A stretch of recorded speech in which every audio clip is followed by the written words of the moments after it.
Anak-anak banyak salah dengan mak ayah, banyak sangat silap dengan mak ayah. Ya Allah dah bagi peluang kat kita dah.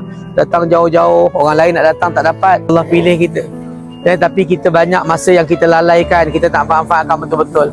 Jadi kita minta ampun betul-betul dengan Allah, dengan hati. Salah kita dengan pasangan kita, suami kita, isteri kita, pasangan masing-masing. Anak-anak banyak salah dengan mak ayah, banyak sangat silap dengan mak ayah. Istighfar sekali lagi tuan-tuan. Astaghfirullahalazim alladzi la ilaha illa huwal hayyul qayyum wa atubu ilaih.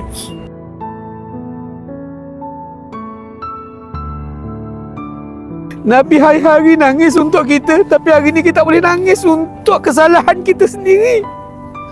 Apakah dosa yang kita dah buat sampai kita tak mampu nak nangis pagi ni? Apa dosa yang kita buat? Tengok balik, ingat balik. Depan Nabi kita tak mampu nak nangis. Kenapa? Kenapa? Kita tak boleh nangis kerana nak tinggalkan Nabi. Mereka yang mengeluarkan air mata kerana Allah, sesungguhnya air mata itu akan memadamkan api neraka. Al-umratu ilal umrati kaffaratun bima bainahuma aw kama qala. Satu umrah kepada satu umrah mengampunkan dosa di antara kedua. Kita balik ni macam baby tuan-tuan, dah tak ada dosa dah. Kita balik dah tak ada dosa. Sebab tu kenapa kita kena datang umrah lagi? Sebab dia akan menyucikan dosa kita. Yang penting kita kena buat kerana Allah Subhanahu Wa Taala. Selamat tinggal wahai Rasulullah. Selamat tinggal wahai Rasulullah.